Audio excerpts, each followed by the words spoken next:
عظمیٰ نامی لڑکی کی سچی کہانی ہے جس کا تعلق تاراوالی نام کے ایک چھوٹے سے علاقے سے تھا، جس کو گاؤں کہنا زیادہ بہتر ہوگا۔ کہتے تھے کہ یہ گاؤں موجودہ معاشرے سے 30 سال پیچھے چل رہا تھا۔ یہاں پر زیادہ تر زمیندار لوگ رہتے تھے اور باقی سارے گاؤں پر ہی ان کا حق سمجھا جاتا تھا۔ جس کو چاہتے اس کے ساتھ نوکر کی طرح پیش آتے، جیسے وہ ان کا نوکر ہے، اور لوگ بھی فوراً کام کرنے کے لیے تیار ہو جاتے، کیونکہ زمیندار لوگ اپنے کام کرنے والوں کے گھر گندم بھی بھیجا کرتے تھے۔ آئیں سنتے ہیں اس ماں کی کہانی، اس کی زبانی۔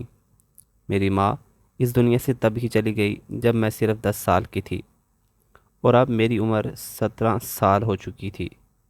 میرے بابا نے دوسری شادی نہیں کی، جبکہ سب نے ان کو کہا کہ وہ دوسری شادی کر لیں، اور مجھے یہ بات اچھی لگی کہ وہ میرے لیے دوسری شادی نہیں کرنا چاہتے۔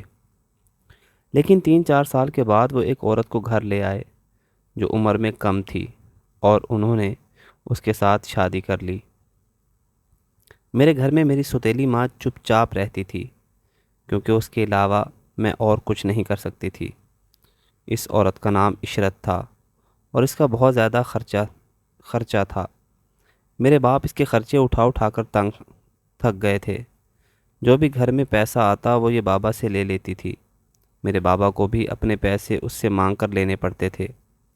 ایک دن اس نے شور ڈال دیا کہ اس کے میکے میں کسی کی شادی ہے، مجھے اس کی بیوی کو بھی سونے کا سیٹ دینا ہے، اور اپنے لیے بھی سونے کا سیٹ لینا ہے۔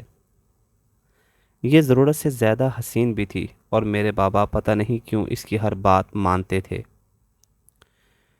اس نے گھر میں پہلے شور ڈالا، پھر غصہ کرنا شروع کیا، اور پھر ایک دن تو کھانا پینا چھوڑ کر ہی بیٹھ گئی کہ جب تک سونے کا سیٹ نہیں آتا میں کھانا نہیں کھاؤں گی۔ میرے بابا نے جا کر زمینداروں سے قرضہ لے لیا۔ گاؤں میں لوگ زمینداروں سے قرضہ لیا کرتے تھے، لیکن وہ یہ تب کرتے تھے جب ان کے پاس اور کوئی چارہ نہیں ہوتا تھا، کیونکہ زمینداروں سے قرضہ لینا خود کو دوزخ میں پھینک دینے جیسا تھا۔ وہ اپنے قرضے کی وصولی کرنے کے لیے کچھ بھی کر سکتے تھے۔ جب وہ لوگوں کو انسان ہی نہیں سمجھتے تھے، تو پھر وہی انسان جب ان کا مقروض ہو جائے تو ان کا رویہ کیسا ہوگا؟ ظاہر ہے کہ بہت ہی برا رویہ رکھتے ہوں گے۔ میں کبھی بابا کے معاملات میں نہیں بولی تھی۔ اس گھر میں جو بھی ہو رہا تھا، سیاہ یا سفید، چپ کر کے دیکھتی رہتی تھی۔ لیکن اب میں نے بابا سے کہا کہ بابا زمینداروں سے قرضہ نہیں لیں، نہیں تو بہت بڑی مصیبت آ جائے گی۔ سونے کے سیٹ لینا کوئی عام بات نہیں تھی۔ آج کل مہنگائی بھی کافی زیادہ ہو گئی تھی۔ بابا نے مجھے ڈانٹ دیا کہ تو کون ہوتی ہے میرے معاملات میں بولنے والی؟ میں بھی خاموش ہو گئی، اور میرے بابا نے قرضہ لے لیا۔ وہ لوگ قرضہ چکانے کے لیے وقت بھی بہت کم دیتے تھے۔ 6 مہینے کس طرح گزر گئے پتہ ہی نہ چلا۔ اس کے بعد وہ لوگ ہمارے گھر پہ آنا شروع ہو گئے۔ پہلے تو منت سماجت کر کے کبھی 1 ہفتہ تو کبھی 1 مہینے کا وقت لے لیا جاتا، لیکن اب یہ سب بھی کام آنا ختم ہو گیا۔ ایک دن وہ لوگ 4 بندوں کو لے کر گھر میں آ گئے، جن کے ہاتھ میں ہتھیار بھی تھے۔ ہم لوگ ڈر گئے۔ انہوں نے کہا کہ آج ہم آخری بات کرنے آئے ہیں، قرضہ دینا ہے یا کوئی اور صورت کرنی پڑے گی۔ وہ دوسری صورت کیا تھی یہ میرے بابا کو پہلے سے ہی پتہ تھا، لیکن مجھے اندازہ نہیں تھا کہ وہ مان جائیں گے۔ یہاں پر جب کوئی غریب مزارہ یا کوئی کمی کمین قرضہ لیتا تھا تو پھر وہ اگر دے نہیں پاتا تو اس کی بیٹی کی شادی زمینداروں میں سے کسی بیٹے یا کسی کزن کے ساتھ کر دی جاتی۔ لیکن اس شادی کو صرف نام کی شادی کہا جاتا تھا۔ یہ شادی نہیں ہوتی تھی۔ اس لڑکی کے ساتھ وہاں پر کیا ہوتا تھا یہ وہ لوگ ہی جانتے تھے، کیونکہ نہ تو اسے بہو کا درجہ دیا جاتا تھا اور نہ ہی بیوی کا۔ وہ اپنی زندگی، اپنی جوانی دے کر ساری زندگی وہ قرضہ اتارتی رہتی تھی۔ ابھی تک جو لڑکیاں بھی قرض کی وجہ سے رخصت ہو کر گئی تھیں، ان میں سے کسی کو بھی واپس آنے کی اجازت نہیں تھی۔ مطلب کہ ان کو اس طرح سے نہیں رکھا جاتا تھا کہ جب ان کا دل کرے تو وہ اپنے ماں باپ سے ملنے کے لیے آ جائے۔ لیکن ایک لڑکی وہاں سے بھاگ کر آئی تھی، جسے بعد میں طلاق ہو گئی تھی۔ اور اس کی حالت میں نے اپنی آنکھوں سے دیکھی تھی۔ اس وقت میں کافی چھوٹی تھی، نہ وہ کچھ بولتی تھی نہ وہ کچھ بتاتی تھی۔ 7 دن تک اسی طرح بیٹھی رہی۔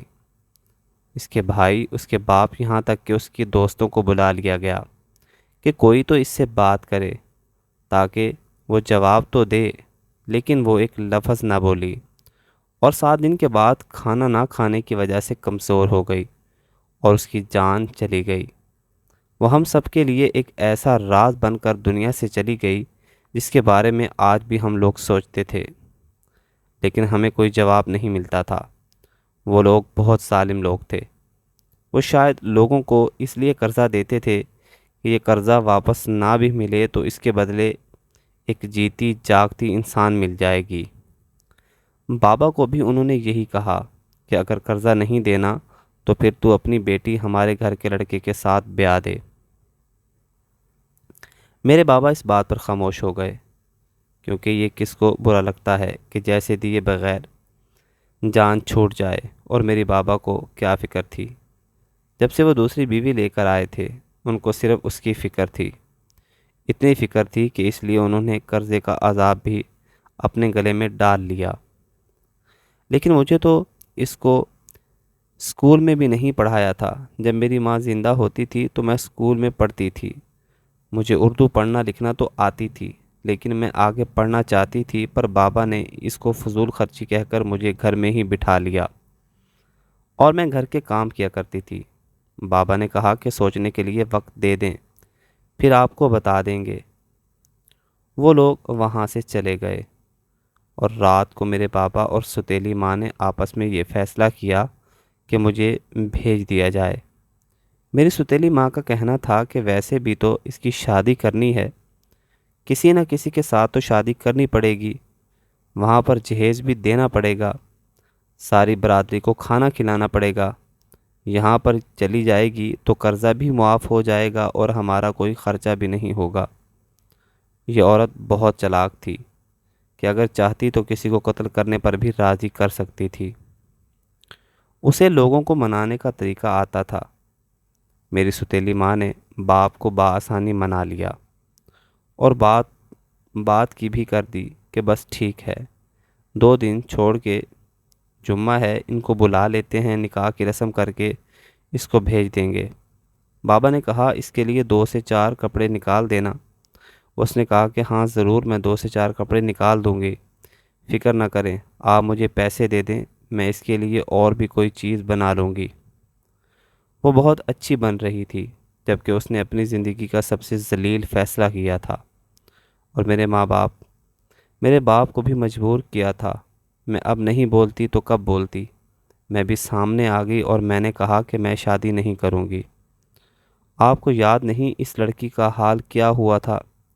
میرے بابا نے کہا کہ تجھے یہ نہیں یاد ہے کہ زمینداروں نے کیا کہا تھا کہ وہ لڑکی ان کے گھر سے بھاگ گئی تھی، ہو سکتا ہے کہیں اور چلی گئی، اس نے کسی سے چکر چلایا ہو اور زمینداروں کو بدنام کر رہی ہو۔ میں حیران رہ گئی کہ ایسی کوئی بات نہیں تھی اور یہ سارا گاؤں جانتا تھا، پھر بابا اس بیچاری مری ہوئی لڑکی کو بدکردار کیوں ثابت کر رہے تھے، وہ بھی صرف اپنے پیسے بچانے کے لیے۔ میں نے کہا میں کسی کے گھر کام کر لوں گی، میں آپ کا قرضہ دے دوں گی، آپ ان کو منع کر دیں، میں شادی نہیں کروں گی۔ بابا نے کہا کہ زیادہ بڑی بڑی باتیں کرنے کی ضرورت نہیں ہے، چپ کر کے بیٹھ جا، جمعے والے دن تیری شادی ہے اور تجھے رخصت کر دوں گا۔ بس تو تیری ماں کی آخری نشانی تھی اور مجھ پر ایک ذمہ داری تھی جو پوری ہو جائے گی۔ میری ستیلی ماں کے ہاں تو 7 سال سے بچے پیدا نہیں ہوئے تھے، شاید وہ خود ہی بچے پیدا نہیں کرنا چاہتی تھی۔ میں نے سنا تھا کہ وہ پہلے ہی کسی کو چھوڑ کے آئی تھی اور اس مرد سے اس کے 3 بچے تھے، اسی لیے شاید بچوں سے اس کا دل بھرا ہوا تھا۔ میں شادی نہیں کرنا چاہتی تھی۔ آنکھوں دیکھی لکھی کون لگاتا ہے، لیکن یہ بات بھی اپنی جگہ درست تھی۔